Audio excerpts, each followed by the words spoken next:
దేవునికి స్తోత్రాలు. మీకు అందరికి కూడా వందనాలు. మన జీవితంలో దేవుడి యొక్క ఉద్దేశాన్ని నెరవేర్పు కొరకు మనం ఎదురు చూడవలసిన 4 ప్రాముఖ్యమైన దైవ గ్రంథాల నుంచి రోజు మనం గమనిద్దాం. మనుషులు ఎందుకోసం పుట్టారు అని అంటే, మనుషులకి అనేకమైన అభిప్రాయాలు ఉన్నాయి. మనకు తెలుసు. నేను నా దేశం కోసం పుట్టాననే స్లోగన్స్ కొంతమంది చెప్తారు. నేను ప్రజల కోసం పుట్టానని కొంతమంది రాజకీయ నాయకులు చెప్తూ ఉంటారు. కొంతమంది నా భార్య కోసం నేను పుట్టాను, భార్య నేను నా భర్త కోసం పుట్టాను అని, లేదా కొంతమంది నేను నా పిల్లల కోసం పుట్టాను, పిల్లలేమో నేను నా తల్లిదండ్రుల కోసం పుట్టాను. మరి కొంతమంది నేను డబ్బు బాగా సంపాదించడం కోసం పుట్టాను అన్నట్టుగా డబ్బు కోసం బతుకుతుంటారు. కొంతమంది అందరి మధ్య పేరు ప్రఖ్యాతులు కావాలి నాకు అని దానికోసం ప్రాకులాడేవారు కొంతమంది ఉంటారు. భూమి మీద మనిషి తాను ఎందుకు ఈ లోకంలో ఉనికి కలిగి ఉన్నాడు అంటే, అనేకమైన అభిప్రాయాలు ఎవరికి నచ్చింది వాళ్ళు పెట్టుకొని ఈ జీవితాన్ని వాళ్ళు కొనసాగిస్తున్నారు. కానీ పరిశుద్ధ గ్రంథం బైబిల్ అయితే ఏం చెప్తుందంటే, మనుషులు ఈ భూమి మీద ఉన్నది దేవుని గణపరచడానికి, లోకమంతా కలిగించిన దేవుడు, మనల్ని సృష్టించిన దేవుడిని ఆరాధించడానికి అని బైబిల్ అయితే తేటతెల్లంగా చెప్తుంది. మనం సెల్ ఫోన్ తయారు చేసుకున్నాం, ఇది మనకు ఉపయోగపడాలని చేసుకున్నాం. ఫ్యాన్ తయారు చేసుకున్నాం, అది మనకు ఉపయోగపడాలని తయారు చేసుకున్నాం. ఇల్లు కట్టుకున్నాం మన కోసం, మనం చేసుకునేవన్నీ మన కోసమని మనకు అర్థమవుతుంది. కానీ దేవుడు మనల్ని సృష్టించాడు, మన దేవుడి కోసం అనే విషయాన్ని మనిషి అంగీకరించలేకపోతున్నాడు, దాన్ని పాటించలేకపోతున్నాడు. దేవుడు నమ్ముకున్నప్పుడు కూడా మనం కూడా ఎన్నోసార్లు నేను నా కోసం బతుకుతాను, నా కుటుంబం కోసం పోతాను, నా స్వార్థం కోసం, నా సుఖం కోసం అన్నట్టుగా అందులో విశ్వాసులు కావచ్చు, పాస్టర్ గారులు కావచ్చు, ఆ రకంగా వాళ్ళ జీవితాన్ని చూస్తే మనకు అర్థమవుతుంది. కానీ బైబిల్ తేటతెల్లని చెప్తుంది, మనుషులు దేవుని గణపరచడం కోసమే పుట్టారని బైబిల్ చెప్తుంది. లోకములన్నీ దేవుడు నీ కోసం చేశాడు. సూర్యుడు కావచ్చు, చంద్రుడు కావచ్చు, జంతువులు కావచ్చు, పక్షులు కావచ్చు, అన్నీ మన కోసమే, మనం దేవుడి కోసం అని బైబిల్ చెప్తుంది. ఎన్నిసార్లు మనం చెప్పినా కొన్ని విషయాలు మరలా చెప్తూనే ఉండాలి మనిషికి. ఎందుకంటే ఈ లోకంతో మనం రోజుకి 24 గంటలు అంటే వారానికి 7 రోజులైతే 7 రోజులు లోకంలో ఉంటున్నాం. ఒక ఆదివారం 1 గంట 2 గంటల్లోని దేవుడి యొక్క చిత్తానికి అంగీకరించగలిగే మనస్సు, లోబడే అంత పరిస్థితి చాలా కష్టం. కాబట్టి మరలా చదువుకొని ఆ దేవుడి యొక్క చిత్తాన్ని నీ జీవితంలో నువ్వు నెరవేర్చాలి అంటే, ఆ గొప్ప దేవుడి యొక్క సంకల్పాన్ని నువ్వు పాటించాలంటే 4 ప్రాముఖ్యమైన మెట్లు ఉన్నాయి నీ జీవితంలో. వాటిని ఎదుర్కోవడానికి, వాటిని నెరవేర్చడానికి ముందు మనం దేవుడి కోసమే పుట్టామని మరొక్కసారి సర్టిఫికేట్ దేవుడి దగ్గర తీసుకుందాం.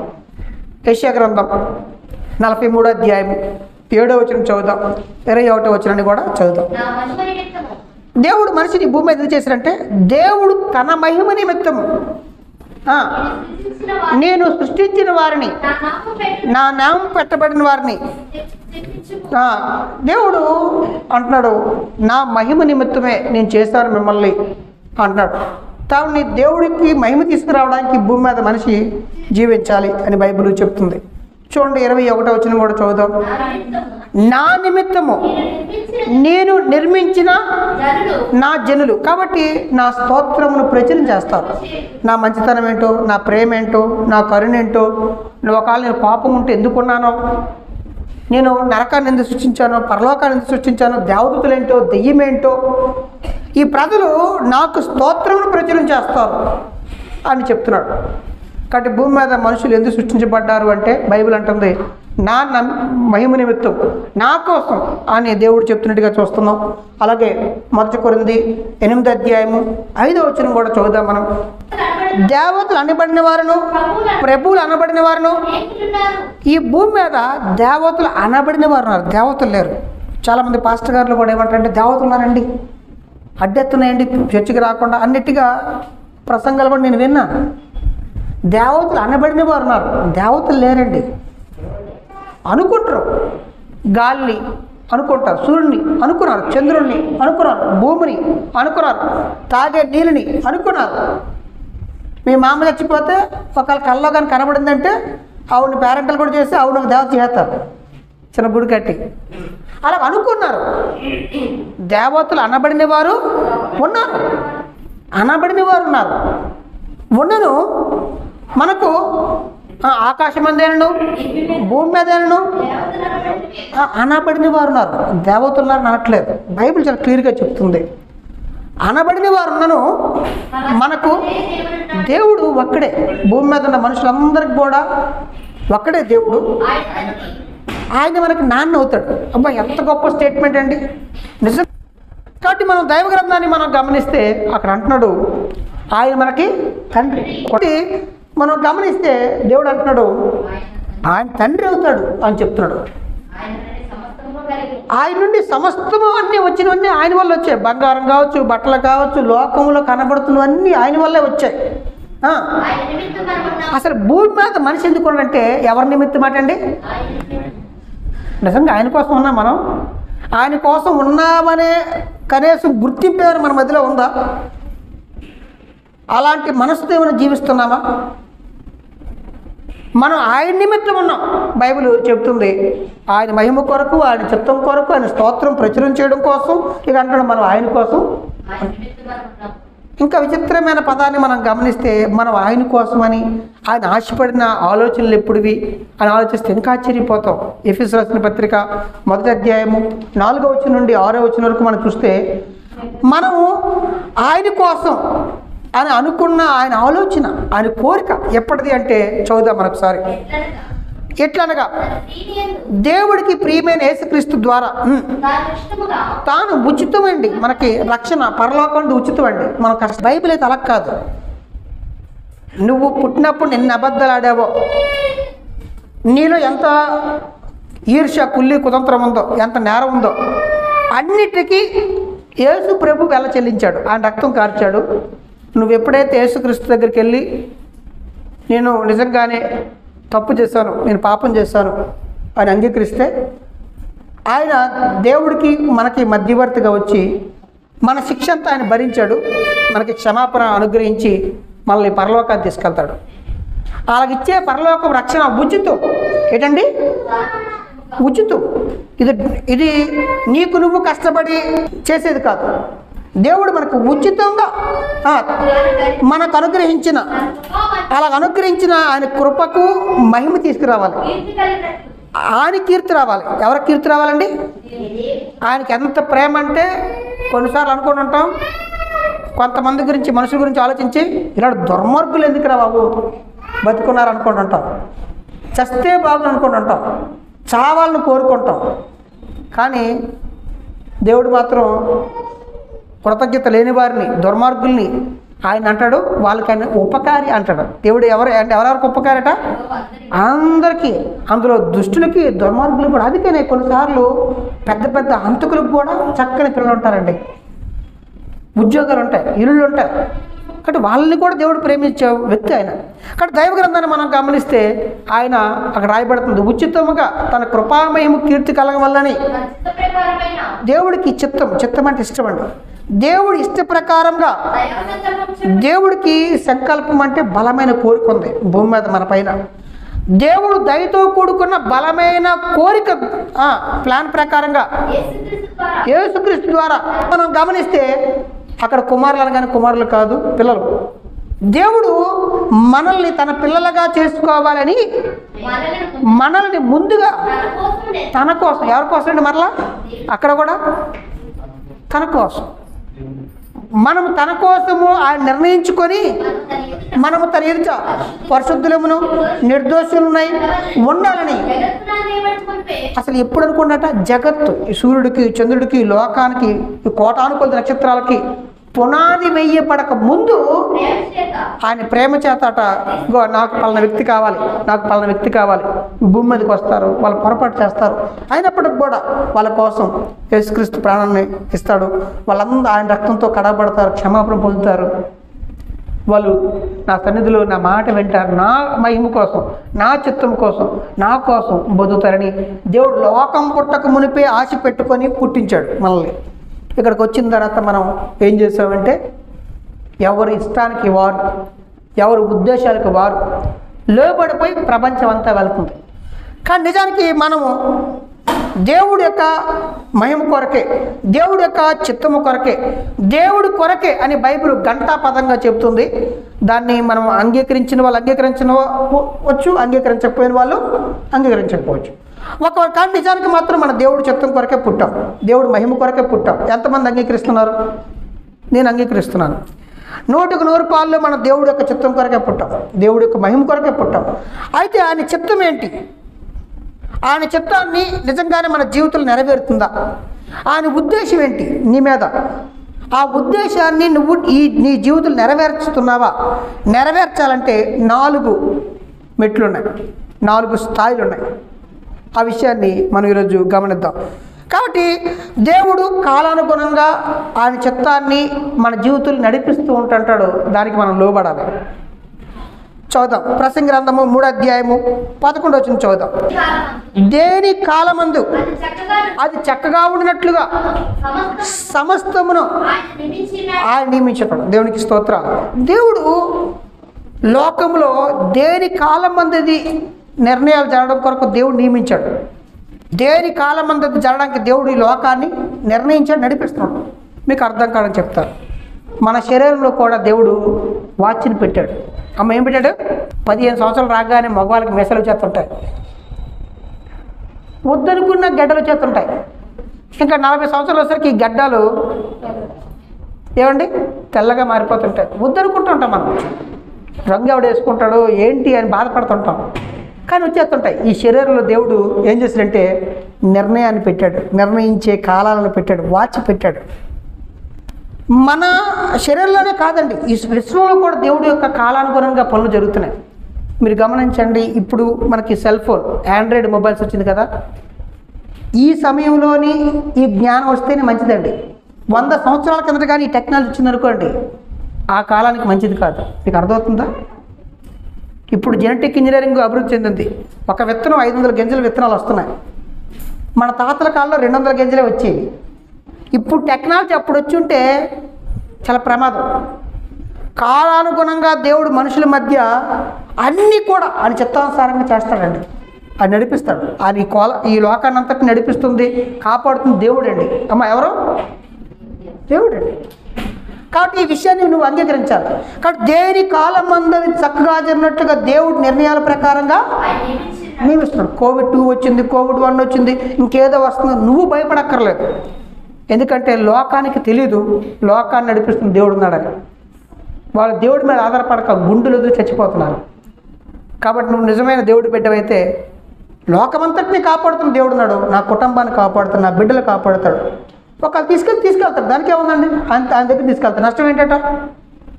కాబట్టి నిజంగానే ఆ ధైర్యము, ఆ నిరీక్షణ, ఆ విశ్వాసం మనిషికి ఉండాలి. అలాగని మాస్కులు వాడవద్దు అని చెప్పట్లేదు, మూర్ఖత్వం వద్దు.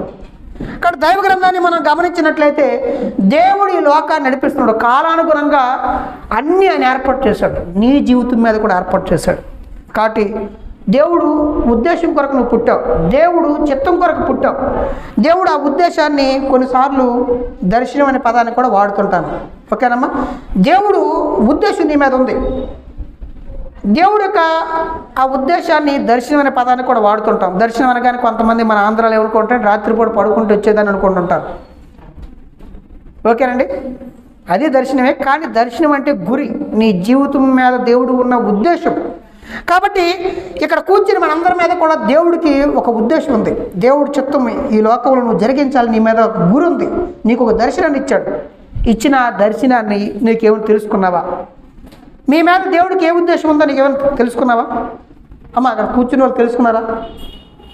దేవుడు సంఘం అనే ఆయన శరీరంలో నువ్వు ఒక అవయవానివి అన్నాడు. అవయవానికి ఏంటి ఉంటుందండి? పని ఉంటుంది ఉండదా? చెయ్యి ఉందనుకోండి, పని ఉంటుంది ఉండదా? కాలు ఉంది, పని ఉందా లేదా? ముక్కు ఉంది, దానికి ఒక పని ఉందా లేదా? నోరు ఉంది, దానికి ఒక పని ఉందా లేదా? కళ్ళు ఉన్నాయి, దానికి ఒక పని ఉందా లేదా? సంఘం అనే శరీరంలో నువ్వు ఒక భాగమైనప్పుడు, ఈ లోకంలో నువ్వు దేవుడి కోసం అయినప్పుడు, ఆ దేవుడి ఉద్దేశం ఏంటో నువ్వు గమనించావా? నీ పాత్ర ఏంటి నువ్వు గమనించావా? నిజంగా నేను ఉద్దేశాన్ని నెరవేరుస్తున్నావా? కాబట్టి ఆయన ఉద్దేశం నెరవేరాలంటే ఈ 4 మెట్లు ఎక్కాలి. అలా ఎక్కిన వాళ్ళు ఉన్నారంటే బైబిల్లో ఒక ఆయన్ని మన ముందు పెట్టుకుందాం, మన జీవితాన్ని కూడా పక్కన పెడదాం, మనం బ్యాలెన్స్ చేసుకుంటూ ముందుకెళ్దాం. అలాగా నేను ఈరోజు దేవుడి యొక్క దర్శనాన్ని, దేవుడి యొక్క ఉద్దేశాన్ని దర్శనాన్ని నెరవేర్చిన ఒక ఆయన్ని ముందు పెడుతున్నాను. మీ జీవితాన్ని కూడా పక్కన పెట్టుకుంటూ మీకు మీరు ఆలోచించుకోండి. అందులో నేను అబ్రహాం గారిని తీసుకున్నాను. అబ్రహాం గారి దగ్గరికి వెళ్దాం. అబ్రహాం గారి మీద దేవుడి ఉద్దేశం ఏంటి మనం చదువుదాం. ఆదికాండం 12వ అధ్యాయము 1-2 వచనాలు చదువుదాం. 1 నుండి 3 వరకు చదువుదాం. యెహోవా నీవు లేచి నీ దేశం నుండి, నీ బంధువుల యొద్ద నుండి, నీ తండ్రి ఇంటి నుండి బయలుదేరి నేను నీకు చూపించే దేశానికి వెళ్ళుము. ఆయన భవిష్యత్తులో ఆయన జీవితంలో దేవుడు చేయబోతుని చెప్తున్నాడు. నిన్ను గొప్ప జనాంగంగా చేస్తాను, నేను ఆశీర్వదిస్తాను, నీ నామాన్ని గొప్ప చేస్తాను. నీవు ఆశీర్వాదంగా ఉంటావు, కానీ నేను ఆశీర్వదించే వారిని నేను ఆశీర్వదిస్తాను, నేను దూషించే వారిని నేను శపిస్తాను. సమస్త వంశాలు, అబ్బా, భూమి మీద ఉన్న అన్ని వంశాలు, అన్ని జాతుల వాళ్ళు నీ వల్ల, నీ సంతానం వల్ల ఆశీర్వాదం అనే గొప్ప దేవుడు ఉద్దేశాన్ని అబ్రహాము చెప్పాడు. కాబట్టి అబ్రహాం దగ్గరికి వచ్చాడు, నేను గొప్ప జనాంగంగా చేస్తాను, భూలోక వంశాలని దీవించబడతాయి, ఇది నా ఉద్దేశం, ఇది నా చిత్తం నీ మీద అని చెప్పాడు. నిజంగా ఆయనకి ఎన్ని సంవత్సరాలకు వచ్చి చెప్పాడండి? 75 సంవత్సరాలు చెప్పాడు. ఎన్ని సంవత్సరాలు చెప్పాడు ఆయన? 75లో చెప్పాడు. నిజంగానే దేవుడి యొక్క ఉద్దేశం లేదా దేవుడి యొక్క దర్శనం, దేవుడి యొక్క చిత్తం ఏటో ముందు నువ్వు తెలుసుకోవాలి. అది తెలియకుండా మనుషులు ఈరోజు ఎలా పడితే నడుచుకుంటున్నారు. కాబట్టి ముందు తెలుసుకోవాలి. ఇది మొట్టమొదటి. దేవుడి యొక్క నిర్ణయం ఏంటో నీ మీద ఏముందో నువ్వు తెలుసుకోవాలి మొట్టమొదటి. రెండో విషయాన్ని మనం గమనిస్తే, ఆ దర్శనము, ఆ చిత్తము, ఆ యొక్క దేవుడి యొక్క గురి నీ మీద నెరవేరడానికి నువ్వు నిర్ణయాన్ని తీసుకోవాలి. అమ్మ, ఏం చేయాలి చెప్పండి? దేవుడి చిత్తం ఏంటో మీ మీద మీకేముంది? మీ మీద దేవుడు కోరిక ఏంటి? నేను దేవుడి సన్నిధిలో బాగా పాటలు పాడాలని గనపరచాలనుకుంటున్నావా? ఆయన ఆరాధించే పైన, ఆయన కొరకు శుభార్త చెప్పే పైన నీకే పని ఇచ్చాడు? నీ బాధ్యత ఏంటి? కాబట్టి మన అందరి మీద బాధ్యత ఉంది. ఆ బాధ్యత తెలుసుకోకపోతే మన జీవితం వేస్ట్ అయిపోయినట్టుగానండి. కాబట్టి దయచేసి దేవుడి ఉద్దేశం ఏంటది మీరు గమనించండి. ఆ ఉద్దేశానికి నువ్వు కట్టుబడి ఉన్నావా లేదా? ఆ ఉద్దేశానికి, ఆ నిర్ణయాలకి నువ్వు ఏం చేయాలి తెలుసండి? లోబడాలి. అమ్మ, ఏంటమ్మా? నిజంగా దేవుడి యొక్క చిత్తానికి లోబడడం అది సామాన్యమైన పని కాదండి. అది రిస్క్తో కూడుకున్నది. దేవుడి ఉద్దేశం నువ్వు నెరవేర్చాలంటే అది ఛాలెంజ్తో కూడుకుందండి, రిస్క్తో కూడుకుంది. మీకు అర్థం కావడానికి అబ్రహాంతో చెప్పాడు, నువ్వు నీ బంధువులు వదిలిపెట్టి, నీ సొంత ఊరిని వదిలిపెట్టి నేను చూపించే దేశానికి వచ్చి అన్నాడు. రాగలరండి? ఇప్పుడైతే వెళ్ళొచ్చండి. ఎక్కడ అమలాపురం వెళ్ళినా, అమెరికాకి వెళ్ళినా నీకు సెక్యూరిటీ ఉంది. నేను ఎవరిని కొడితే పోలీస్ కంప్లైంట్ ఇవ్వచ్చు. అక్కడున్న వాళ్ళు పోలీసులు అంతా సపోర్ట్ చేస్తారు. ఇక్కడ ఎవరికి అద్దె దిగాడు అనుకోండి, వేరే ఉండొచ్చు, అని కొడితే ఆడు కేసు పెడితే పోలీసులు వస్తారా? కానీ అబ్రహాం కాలంలో లేదు అలాగా. ఎవడ బలవంతుడైతే ఆయన దోచుకోవడమే ఆ రోజుల్లో. ఇది 4000 సంవత్సరాలు 5000 సంవత్సరాల కింద స్టోరీ ఇది. ఆ రోజుల్లో కేసులు లేవండి. ఎవడు బలవంతుడైతే వాడిని దోచుకోవడం, ఇతరులు చంపేయడమే. ఆ రోజు అలాగుండేది.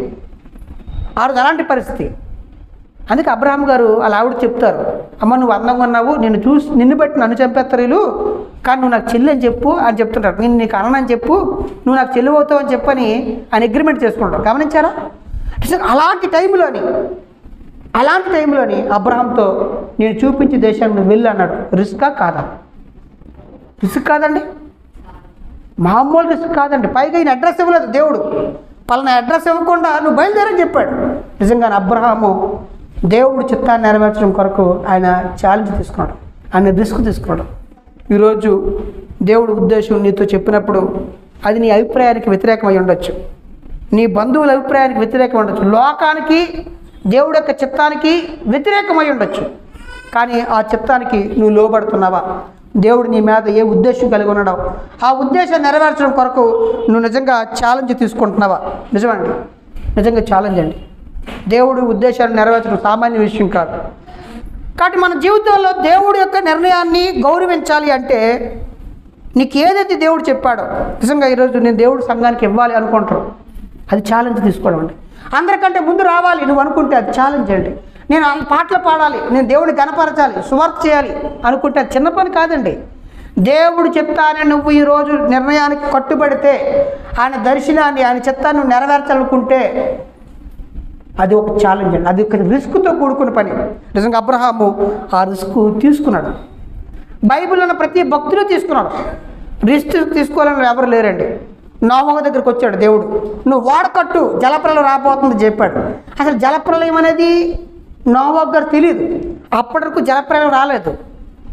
నోవహు చెప్పాడు నువ్వు వాడకట్టు అని చెప్పాడు. అమ్మ ఏం చెప్పాడు?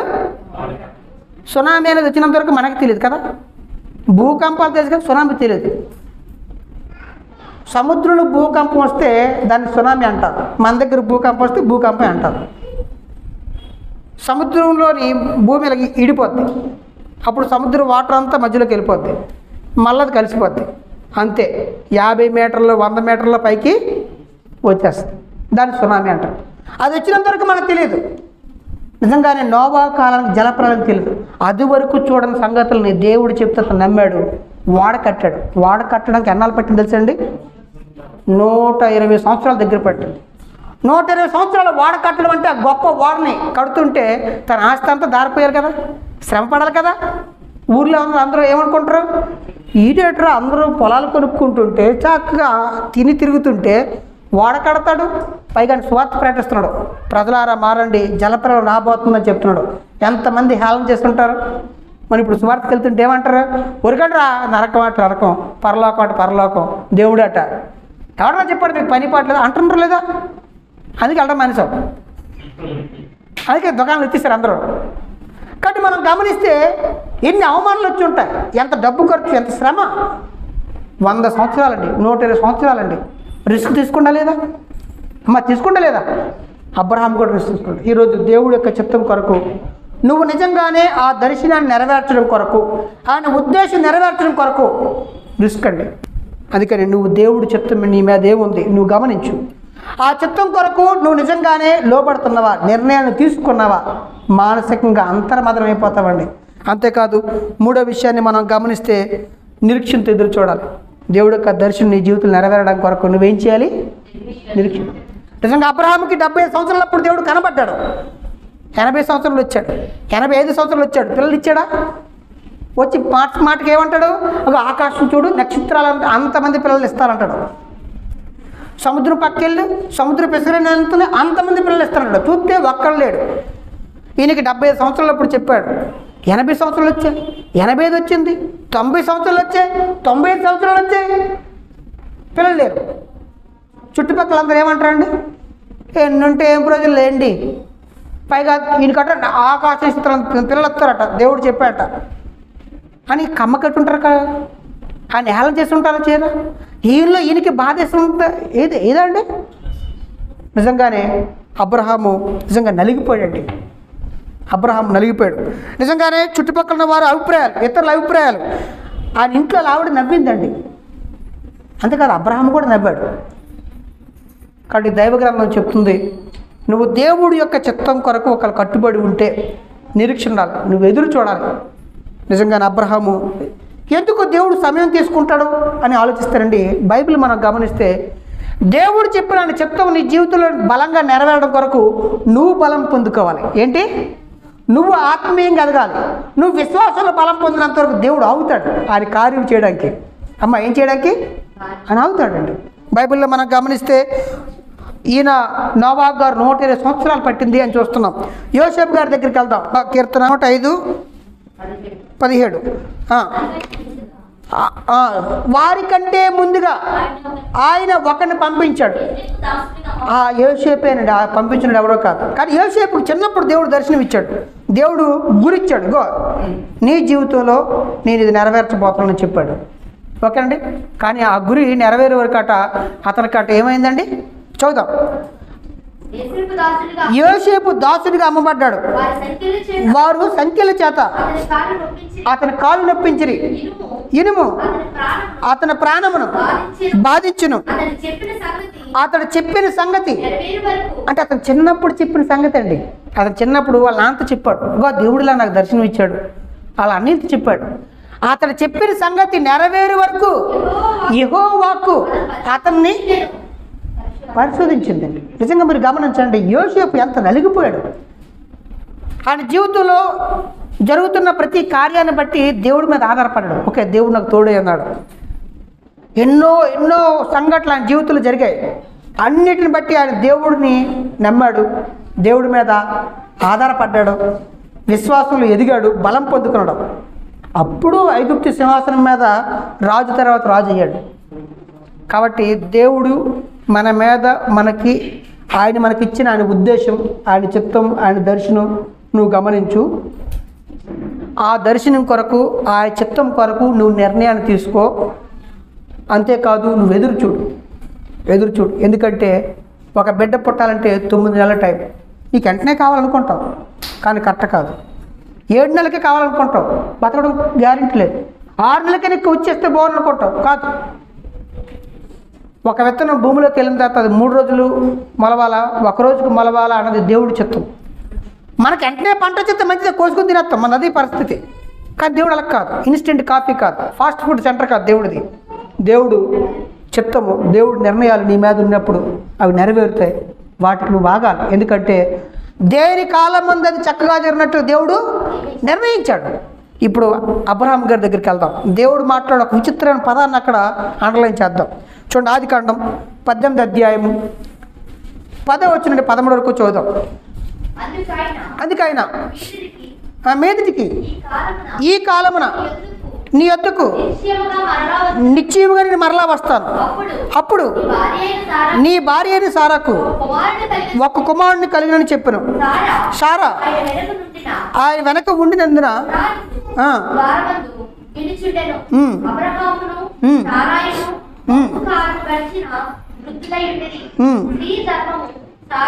అంటే ఆవిడలో స్త్రీ ధర్మం నిలిచిపోయింది.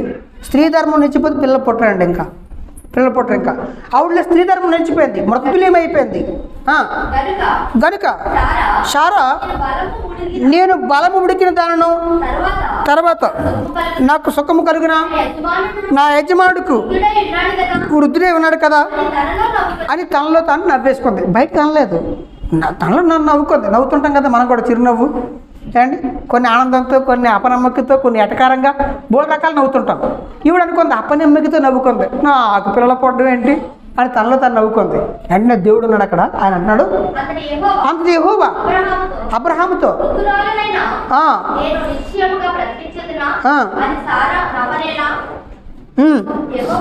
యెహోవాకి అసాధ్యమైనది ఏదైనా ఉందా మీదటికి ఈ కాలమున? మీరు గమనించండి, నేను వచ్చే సంవత్సరం ఈ సమయానికి వస్తానన్నాడు అంటూ నిర్ణయ కాలం అంటున్నాడు. మీదటికి ఈ కాలం అన్నాడు, మళ్ళా నిర్ణయ కాలం అంటే దేవుడికి నిర్ణయించుకున్నాడు. ఇక అబ్రహాము గారికి 100వ సంవత్సరంలో పలానా నెలలో పలానా రోజున కడుపులోని కాయ పడేయాలి శారమ్మకి. ఇంకా ఈ టైం కల్లా బిడ్డని కంటుంది. ఎవరు నిర్ణయించుకున్నారు? నిర్ణయ కాలాలు. అప్పుడు నీ చేతిలో బిడ్డ ఉంటాడని చెప్పాను. కానీ దైవ గ్రంథాన్ని మనం గమనిస్తే దేవుడు నిర్ణయాలు మన జీవితాల్లో ఉన్నాయి. ఆయన మన జీవితాలు నడిపిస్తున్నాడు. ఆయన ఖచ్చితంగా మనల్ని, ఆయన ఉద్దేశం, ఆయన చిత్తం నెరవేరుస్తాడు. అయితే ఆయన చిత్తం ఏంటో నువ్వు గమనించు. నీ కుటుంబం మీద ఏముందో గమనించు. దాని కొరకు నువ్వు నిర్ణయం తీసుకో, కట్టుబడు. అది కాస్త రిస్క్గానే అనిపిస్తుంది. మన అభిప్రాయాలకు కూడా అందనంత ఎత్తులో ఉంటుంది. తర్జన భర్జన అయిపోతుంటాం, మానసికంగా నలిగిపోతుంటాం. అయినప్పుడు కూడా అది దేవుడు నీకు ఇచ్చిన దర్శనం అయినప్పుడు, దేవుడు నీకు ఇచ్చిన గురి అయినప్పుడు, దేవుడు నీకు ఇచ్చిన విజన్ అయినప్పుడు, అది ఆయన చిత్తమైనప్పుడు ఆ నిర్ణయానికి కట్టుబడి ఉండు. అంతేకాదు నిరీక్షణతో ఎదురు చూడు. ఇన్స్టెంట్గా జరిగిపోదు. అంతేకాదు 4వ విషయాన్ని గమనిస్తే ఇది అసాధ్యము అనుకునే స్థాయికి తీసుకెళ్ళిపోతాడు దేవుడు. ఏం చేస్తాడు? అసాధ్యం అనుకునే స్థాయికి తీసుకెళ్తాడు. ఎందుకు ఆ స్థాయికి తీసుకెళ్తాడు అంటే అప్పుడు జరిగితేనే దేవుడి యొక్క గొప్పతనం ఏంటో, దేవుడి యొక్క మహిమేంటో లోకం గుర్తిస్తుంది, నువ్వు గుర్తిస్తావు. 100 సంవత్సరాలకి అబ్రహాం పిల్లలు పుట్టారు కాబట్టి గొప్పగా చెప్పుకుంటున్నాం. కనబడినంటే పుట్టేసి ఉంటే చెప్పుకోవడానికి గేట్ ఉంటుంది. స్టోరీ చెప్తూ చాలామంది ఏమంటుంటారు, చెప్పుకోవడానికి గేట్ ఉండాలి కదా అనేసి. నిజంగా బైబిల్లో భక్తుల జీవితాల్లో ఏవి జరిగినా ప్రపంచం చెప్పుకోవడానికి జరిగాయి కదండి. మరియమ్మ గారి జీవితంలో కావచ్చు, యోసేపు జీవితంలో కావచ్చు, అబ్రహాం కావచ్చు, యాకోబు కావచ్చు, వాళ్ళ జీవితంలో జరిగిన ప్రతిదీ ప్రపంచం చెప్పుకోవడానికి ఆ యోబు గారు కావచ్చు. కాబట్టి దేవుడు అసాధ్యమని నువ్వు అనుకుంటావు, ఇలా అవ్వదు అనుకుంటావు, ఆ స్థాయి వరకు తీసుకెళ్తాడు. అప్పుడు దేవుడు కార్యం చేస్తాడు. ఆయన ప్రేమ ఏంటో, ఆయన చిత్తం ఏంటో, ఆయన ఆలోచన ఏంటో నీకు బయలుపరుస్తాడు, నడిపిస్తాడు. నిజంగా నీకు డౌట్ చేస్తాడు, దేవుడు నాకు తోడున్నాడా లేదా, నిజంగానే దేవుడు నన్ను ప్రేమిస్తుందా లేదా అనే అనుకుంటావు నువ్వు. కానీ ఆయనైతే తోడుంటాడు, ఆయనైతే నిన్ను నడిపిస్తాడు, ఆయన నిన్ను ఆ రకంగా తీసుకెళ్తాడు. కాబట్టి బైబిల్ మనం గమనిస్తే అబ్రహాం గారు ఎలాంటి అభిప్రాయానికి వెళ్ళాడో, శారమ్మ ఎలాంటి అభిప్రాయంకి వెళ్ళిందో, చుట్టుపక్కల వారు ఎలా వాళ్ళ మీద ఎలాంటి ఉద్దేశాలతో ఉన్నారో చూస్తే మనకు ఆశ్చర్యం వేస్తుంది. రోమిలు రాసిన పత్రిక 4:17 చదువుదాం. నిజంగా అబ్రహాము ఏ రకంగా ఆధారపడ్డాడో, తాను విశ్వసించిన దేవుని ఎదుట అనగా మృతులను సజీవులుగా చేయవాడును, లేని వాటిని ఉన్నట్టుగా పిలిచివాడునైనా దేవుడి ఎదుట మనందరికీ తండ్రి ఉన్నాడు. ఇందుని గురించి మీరు గమనిస్తారండి, నిన్ను నియమించని నిజం గమనిస్తాను. ఎలాగ ఆధారపడ్డాడంటే, ఇంకో లేని వాటిని, ఈ లోకమంతా ఒకప్పుడు లేదండి, అదృశ్యమైన వాటితో దృశ్యమైన సృష్టించబడ్డాయి. అమ్మ, ఈ లోకమంతా ఎలా సృష్టించబడింది? బైబిల్లో మాట ఉంది. ఇదే మాటని బిగ్ బ్యాంగ్ థియరీలో వాళ్ళ సైంటిస్టులు చెప్తున్నారు. వీళ్ళు చెప్పకముందే బైబిల్ చెప్పింది. భక్తులు ఈ విషయాన్ని గమనించారు. కనబడుతున్నవన్నీ కూడా కనబడని వాటి నుండి తయారు చేయబడ్డాయి. తెలుసా మీకు? తెలీదా? ఇంకో ఈ పేపర్ ఉంది, కనబడుతుంది కదా, ఈ పేపర్ని మొక్కలు చేస్తాం అనుకోండి, మొక్కలు చేస్తాం అనుకోండి, ఏమవుతాయి? చిన్న చిన్న మొక్కలు అవుతాయి కదా. ఇంకా మొక్కలు చేస్తే అణువులు అవుతాయి, అణువుల్ని మొక్కలు చేస్తే పరమాణువులు అవుతాయి. పరమాణువులు కంటికి కనబడవు, కంటికి కనబడని కొన్ని పరమాణువులు అణువులు అవుతాయి. కొన్ని అణువులు కలిసి ఈ పేపర్ అయింది. కనబడేది కనబడని దాని నుండి వచ్చింది, కనబడేదాన్ని కనబడని దానిగా చేయొచ్చు, కనబడనివి కనబడేట్టుగా దేవుడు చేశాడు అని వాళ్ళు కనిపెట్టారంట వాళ్ళ విశ్వాసం ద్వారా. ఎబ్రీ పత్రికలో మాట ఉంది. ఇప్పుడు బిగ్ బ్యాంగ్ థియరీ కూడా అదే చెప్తుంటారు. కానీ దైవ గ్రంథాన్ని మనం గమనించినట్లయితే దేవుడికి సమస్తము సాధ్యమని నమ్మి, నిజంగానే 18 కూడా చదువుతాం, 18:20 కూడా చదువుతాడు. నీ సంతానము ఇలాగ ఉండునని చెప్పిన దాన్ని బట్టి తాను అనేక జనములకు తండ్రి అగునట్లు. నిరీక్షణకి ఆధారం లేదండి, ఒక్కడు కొడుకు లేడు. నిరీక్షించడానికి, దేవుడు నమ్మడానికి ఒక్క కొడుకు లేడు, ఒకడు లేడు. కానీ అంతమంది ఇస్తానని చెప్పాడు దేవుడు. నిరీక్షణకి ఆధారం లేనప్పుడు అతను నిరీక్షణ కలిగి నమ్మిన వాడై మరియు అతడు విశ్వాసమునందు శారీరకంగా బలహీనుడైపోయాడు, కానీ విశ్వాసంలో మాత్రం బలహీనుడు కాక రమారమి 100 ఏండ్ల వయసు కలిగినప్పుడు అప్పటికి తన శరీరము మృతతుల్యమైనట్టుగాను, శారా గర్భము మృతతుల్యమైనట్టుగాను ఆలోచించిన గాని అవిశ్వాసం వలన దేవుడి యొక్క వాగ్దానాలని గూర్చి సందేహింపక దేవుని మహింపరిచి ఆయన వాగ్దానం చేసిన దాన్ని నెరవేర్చుటకు సమర్థులని రూఢిగా విశ్వసించి, విశ్వాసం వలన అబ్బా, అక్కడ ఆ మాట మీరు చూస్తే ఆయన శరీరం ఫంక్షన్ అయిపోయింది, మృతుల్యం అయిపోయింది. వాళ్ళ ఆవిడ గర్భము కూడా ఏమండి స్త్రీ ధర్మం నిలిచిపోయింది, ఆవిడ ముసలైపోయింది. కానీ విశ్వాసం వల్ల బలం పొందినట్టమ్మా. దీనివల్ల ఆగిపోయిన సిస్టమ్ దేవుడి మీద నమ్మకంతో దేవుడికి సమస్తము సాధ్యము అనుకోవడం. మీరు గమనించండి, అబ్రహాము తన బలాన్ని నమ్ముకోలేదు, అబ్రహాము తన అభిప్రాయాలు నమ్ముకోలేదు, అబ్రహాము ఈ లోకంలో మనుషులు చెప్తున్న వాటి మీద ఆధారపడలేదు. అబ్రహాము విశ్వాసం మీద దేవుడికి సమస్తము సాధ్యం. దేవుడు ఈ మాట నాకు చెప్పాడు, ఆయనకి సాధ్యం. దేవుడు నాకు దర్శనం ఇచ్చాడు, దేవుడు నాతో మాట్లాడాడు, దాని ఉద్దేశం ఆయన నెరవేరుస్తాడని ఎవరి మీద ఆధారపడ్డండి? చాలామంది పాజిటివ్ కౌన్సిలింగ్ ఉంటుందండి. నెగిటివ్గా ఆలోచించుకు పాజిటివ్గా ఆలోచించని చెప్తుంటారు. పాజిటివ్గా ఆలోచిస్తే అన్నీ మంచి అని అంటారు. అన్నీ నీ కంట్రోల్లో ఉంటే అప్పుడు పాజిటివ్ థెరపీ పనిచేస్తుంది. అమ్మ, మీకు అర్థమవుతుందా? నీ కంట్రోల్లో ఉన్నంత వరకు పాజిటివ్ థింకింగ్ పనిచేస్తుంది. నీ కంట్రోల్లో లేని వాటికి పాజిటివ్ థింకింగ్ పనిచేయదు. అన్నీ మంచిగా జరుగుతాయి, మంచిగా రోడ్డు మీద నించొని నన్ను బస్సు కొద్దు రోడ్డు మీద నించో ఒక నిమిషం ఎగరేసుకు వెళ్ళిపోద్ది. నీ కంట్రోల్లో ఉంటే కుదరదు. అర్థమవుతుందా? కొంతమంది అన్నీ వాళ్ళ దగ్గర ఉన్నా సరే కొంతమంది నెగిటివ్ థింకింగ్స్ ఉంటారు. అప్పుడు ఈ పాజిటివ్ డాక్టర్లు పనిచేస్తారు. నువ్వెందుకు అలాగ అయిపోతావు అమ్మ, నిన్ను ఎవడు చంపడానికి ఎవడు లేడు, కానీ చంపినట్టు ఫీల్ అవుతున్నావు, నువ్వు నెగిటివ్ కాదు పాజిటివ్గా ఆలోచించని చెప్తే వాడు చెప్పింది నెరవేరుతుంది. అన్ని విషయాల్లో నీ పాజిటివ్ థింకింగ్ పనిచేయదండి. అర్థమవుతుందా? నీ కంట్రోల్లో ఉన్నప్పుడు పాజిటివ్ థింకింగ్ పనిచేస్తుంది. కానీ నీ కంట్రోల్ లేని వాటిని నీవు అనుకుంటే అయిపోదు. చేతిలో లేని వాటిని కూడా దేవుడు కంట్రోల్లో ఉన్నాయి అన్నీ కూడా. అందుకనే అక్కడ విశ్వాసం అండి, విశ్వాసం ఆధారం. దేవుడు చెప్పాడు, ఆయన మాట మీద ఆయన నిలబడ్డాడు. అందుకనే పిల్లలు పుట్టరు, కానీ ఆ శరీరం విశ్వాసం వల్ల బలం పొందుకున్నాడు బైబిల్ చెప్తుంది. కాబట్టి దైవ గ్రంథాన్ని మనం గమనిస్తే దేవుడి యొక్క దర్శనం, దేవుడి యొక్క చిత్తం అబ్రహాములో నెరవేరబడ్డానికి 4 విషయాలు మనం చూసాం. దేవుడు ఏం చెప్పాడో, ఆయన చిత్తం ఏంటో ఆయన తెలుసుకున్నాడు. దాని కొరకు ఆయన ఛాలెంజ్కి తీసుకున్నాడు, రిస్క్ తీసుకున్నాడు, ఆయన నిరీక్షణతో ఎదురు చూశాడు. అంతేకాదు అసాధ్యం అనుకున్న సమయంలో దేవుడు సాధ్యపరచగలడని విశ్వాసం ద్వారా ఆయన బలం పొందుకున్నాడు. బైబిల్లో మీరు ఎవరిని చూడండి, భక్తులందరూ కూడా ఈ 4 మెట్లు ఎక్కిన వాళ్ళు ఉంటారు. ఒకసారి అపోస్తుల దగ్గరికి వెళ్దాం. యేసుప్రభు చెప్పాడు 12 మంది శిష్యులతోని, ఇగో మీరు 12 సింహాసనాల మీద ఇజ్రాయేల్ అందరినీ కూడా తీర్పు తీరుస్తారు, మీరు మనుషులు పట్టు జాలలకు చేస్తాను. ఏమండి, దేవుడు రాజ్యం సమీపించిందని యేసుప్రభు చెప్పాడు. చెప్పినప్పుడు వాళ్ళందరూ ఏంటి, మీ లోకంలో నేను ఇంత గొప్పగా ఉంటాం, మేము సువార్త చేస్తాం, మేము అందరికి తీర్పు తీరుస్తాం అని ఎన్నో ఊహలు, ఎన్నో ఆలోచనలు పేతురు గారు అందరూ అనుకున్నారు. యేసుప్రభుని పట్టేసుకున్నారు, ఆయన సిలువేస్తారు. వీళ్ళందరూ ఏమైపోయారు? పారిపోయారు. అమ్మ ఏమైపోయారు వాళ్ళు? కానీ దేవుడు ఏం చెప్పాడు?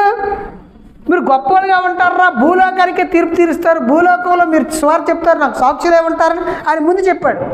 వాళ్ళు ఎన్నుకున్నాడు, అపోస్తులకు ఎన్నుకున్నాడు, ఆయన పంపిస్తున్నాడు మీరు అందరికీ వెళ్ళనని. నిజంగానే వాళ్ళ విశ్వాసానికి పరీక్ష. నిజంగా అందరూ పారిపోయారండి. కానీ మరలా వాళ్ళు దేవుడు దర్శించినప్పుడు, దేవుడు వాళ్ళతో మాట్లాడినప్పుడు దేవుడి యొక్క నిర్ణయానికి వాళ్ళు ఏమయ్యారు? కట్టుపడ్డారు. తర్వాత అధికారుల ముందుకు వాళ్ళు మాట్లాడారు. యేసుక్రీస్తు వారి గురించి అధికారులతో మాట్లాడినప్పుడు ఏంటి వీళ్ళకి జ్ఞానం ఎలా వచ్చింది, ఇంత ధైర్యం ఏంటి అని వచ్చింది. కాబట్టి నిజంగానే దేవుడి యొక్క నిర్ణయాలకి వాళ్ళు సవాలుగా తీసుకున్నారు. దేవుడి యొక్క చిత్తాన్ని అపోస్తులు నెరవేర్చారు. అందుకే వాళ్ళ గురించి భూలోకము తలకిందులు చేయవారు ఇక్కడికి కూడా వచ్చినారు. కాబట్టి మన జీవితాల్లో దేవుడి ఉద్దేశం ఉంది, మన పిల్లల మీద కూడా దేవుడి ఉద్దేశం ఉంది. మన ఉద్దేశాలతో మనం నడిపిస్తుంటాం, అవి ఫెయిల్యూర్ అవుతాయండి. నేను చెప్తున్నాను, మన ఉద్దేశాలతో మనం నడిపిస్తుంటాం, కానీ మనకంటే దేవుడు ప్రేమ కలిగినవాడు, మనకంటే గొప్పవాడు, మనకంటే జ్ఞాని. కాబట్టి ఆయన ఉద్దేశం నీ మీద నా మీద ఏముంది, మన మీద ఆయన ఉద్దేశం ఏంటి, ఆయన చిత్తం ఏంటి తెలుసుకొని ఆ చిత్తానికి మనం కట్టుబడి లోబడి, మన అభిప్రాయాలకు వ్యతిరేకంగా ఉన్నప్పటికీ వాటికి మనం లోబడాలి. అంతేకాదు మన నిరీక్షణతో ఎదురు చూడాలి. అంతేకాదు ఇది అసాధ్యం అనుకున్నది కూడా దేవుడు సాధ్యం చేయగలడు. అలా చేసి ఆయన నామానికి ఘనత తీసుకొస్తాడు. అంతేకాదండి, ఆయన ఘనపరిచినప్పుడు మనకి కూడా ఘనతే. అమ్మ అబ్రహాం దేవుడు మాట విన్నాడు, అబ్రహాంకి ఘనత ఉందా లేదా? ఉందా లేదా? ఆయన గురించి లోకమంతా చెప్పుకుంటుంది, ఈరోజు మనం చెప్పుకుంటున్నాం. కాబట్టి దేవుడు చిత్తాన్ని జరిగించవలసిన వారమే, దేవుడు మహిమ కొరకు నిలబడవలసిన వారమే ఉన్నాం. దేవుడు అంటున్నాడు, రెండింటికి వ్యతిరేకంగా ఉంది, నువ్వు దేనికి చోటిస్తున్నావు? మట్టిలో మట్టిగా కలిసిపోయి ఈ లోక ఆశలతో, స్వార్థంతో, ఈర్ష్యతో, కుతంత్రాలతో, ఎన్నో మాయతో, భ్రమతో మనిషి బతుకుతున్నాడు. ఆ భ్రమకు విలువిస్తున్నావా? సర్వాన్ని కలిగించిన దేవుడు, నడిపిస్తున్న దేవుడు, పుట్టించిన దేవుడు, మన కోసం ప్రాణం పెట్టిన దేవుడు, ఆయన మాటకు నువ్వు విలువిస్తున్నావా? నువ్వు ఆత్మానుసారంగా జీవిస్తున్నావా అని దేవుడు మనల్ని ప్రశ్నిస్తున్నాడు. కాబట్టి మన జీవితాలపైన దేవుడి నిర్ణయాలు కాలానుగుణంగా జరుగుతాయి. ఖచ్చితంగా నిర్ణయాలు ఉన్నాయి. ఆ నిర్ణయాలకి, ఆయన ఉద్దేశాలకి, ఆయన దర్శనానికి నువ్వు కట్టుబడ్డావా, తెలుసుకున్నావా? వాటికి నువ్వు నిజంగానే లోబడుతున్నావా, నిజంగానే ఎదురు చూస్తున్నావా దేవుడి సన్నిధిలో? నిజంగానే మన జీవితంలో ఆయన చిత్తం నెరవేరుతుందా అన్నది మనం గమనించుకోవాలి. కాబట్టి నెరవేరాలంటే ఈ 4 ప్రాముఖ్యమైన మెట్లు ప్రతి భక్తుడు ఎక్కాడు, మనం కూడా ఎక్కాలి.